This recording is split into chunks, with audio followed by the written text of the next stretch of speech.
talking then. It's wonderful for me to connect from here to New Zealand. I had a look at some of the images of Slovakia on the internet today, and I must say that it's a beautiful country. And if I had the opportunity, I'd love to be there in person rather than connecting remotely. So perhaps sometime in the future, I'd love to be there in person. But, yeah, hopefully. But thank you again. And I thought I'd spend a few minutes first talking a little bit about how I see the situation on the internet today, and then what Mega is doing about it, and some of the challenges that we face. Hopefully it will take maybe 5-10 minutes, no more than that. So in terms of the situation which we see on the internet, we see that people are using the internet every day, and there's a huge impact that it has, whether it's in economy or socially or culturally. But there's also downsides, and some of the downsides are becoming clearer around privacy and around security. So we think that the time has come where cryptography, or crypto in general, is ready to be used in the mass market. And some of the examples in the recent times have been using the HTTPS or secure connections on the internet. There's also an example of whether we use credit cards, or we begin to use crypto in so many cases every day of our lives. But crypto hasn't become easy to use for the masses.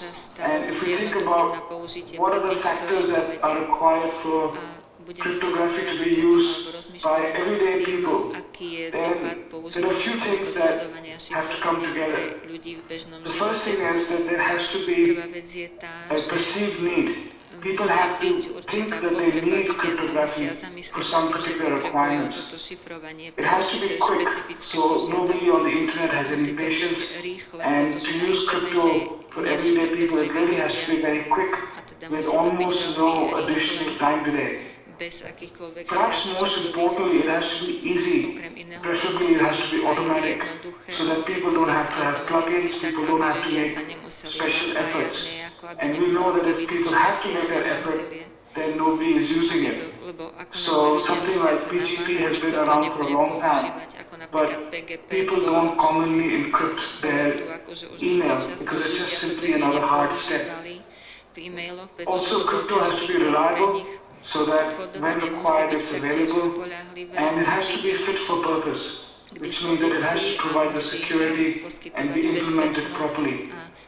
So when all of these factors come together, there's a really good opportunity to use cryptography for meeting privacy and security requirements. And now we've got to a point where there is a growing perception that people do want more privacy on the internet. From the angle of corporate customers, they are very concerned about using any cloud-based storage or cloud-based collaboration because they fear that they lose control over the security of their data. And as far as people are concerned, there's an expectation now that they are being tracked online, whether it's by a corporate customer who wants to give them advertising or by governments who are increasing surveillance all the time. So Mega essentially has come in to address that pain point from an internet cloud storage and collaboration perspective. The service was launched on the 20th of January, so it's only been about 3 months, and it's doing quite well. In the first 3 days, about 1 million people signed up to use Mega, and since then it's grown to about 3 million people right now. So at the moment it's all browser based, but very soon we are working on introducing applications so that it can be available on both the Android and iOS platform, but also that there is synchronization available from the desktop. After that, we'll have encrypted messaging, whether it's text, voice, or video, and then applications such as word processors and calendars. So now I just want to talk about what I saw as 3 challenges when Mega launched. The first one was that the date of the launch was fixed well in advance, 20th of January. And so there were 2 people who were working on Mega on the technical side. It was Matthias and Bram. And so it's quite hard for application developers to have a fixed launch date. And everything has to be ready to launch on that date. And whether it's ready or not, the service had to go live. And it was very difficult to know whether there would be a good response or a huge response. So everything was a lot of guesswork. So it was a new application to a new audience. And what did happen was that the response was substantially more than what the service was meant to do. And so in the first 2 or 3 days after Mega launched, it was completely swamped with traffic. And Matthias and Bram spent almost 48 hours without sleep, desperately trying to bring up more servers, more bandwidth. But that wasn't a good customer experience, and yet many customers stuck on. So I think one of the lessons there is that as developers, a fixed launch date is really hard, but if that's what the business requires, then we really have to go ahead with that and then deal with the issues as they came up. Unfortunately, 2 or 3 days after the service launched, when it was swamped with all of this traffic, it had a distributed denial of service attack, which didn't last very long. But when things are hard, to be attacked at that point can be just another big problem to sort out. So that's the first thing is around the launch. The second I wanted to mention was around the security that's built into Mega. Now, because Mega called itself the privacy company, and it was the first service that brought crypto and encryption in the browser without any plugins and automatically. That was quite a technical feature of Mega. And when it launched, I saw a lot of discussion from experts and so-called experts around what security Mega offers. Now, some of the things that people pointed out were correct, and Mega made changes to quickly accommodate the small errors that were there when any new product is launched.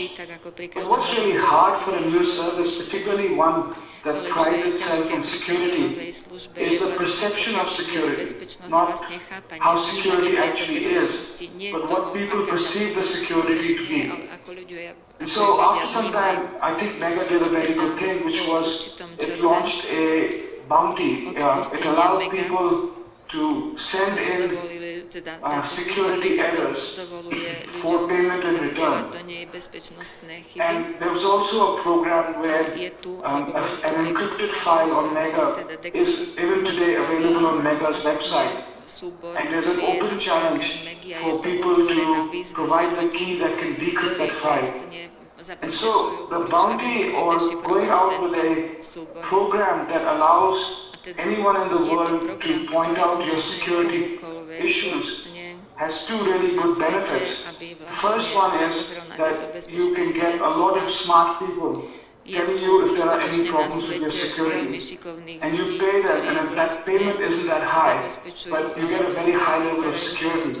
And second is, I think it's the only way where you can tackle perception, because perception is very hard to tackle without facts.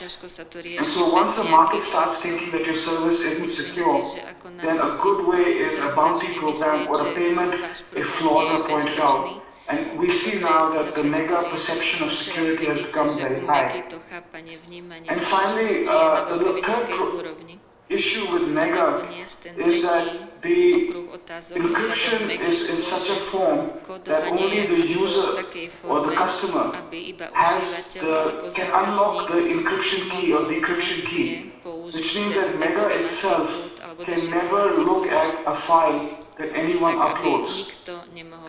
And that's really good from many angles, but it also raises one issue, which is, what if by law or by lawful interception, the court or law enforcement authorities want to look at a file that is held by Mega?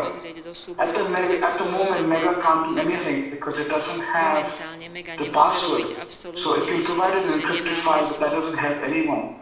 And so some of the thinking that we have to do as society is that starting from where I started from was cryptography is now going to the masses.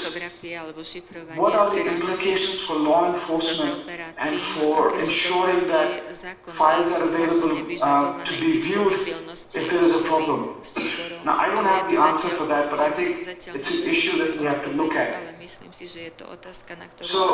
thank you for that, and that was what I wanted to cover. To bolo vlastne to, čo som chcel povedať. Ďakujem.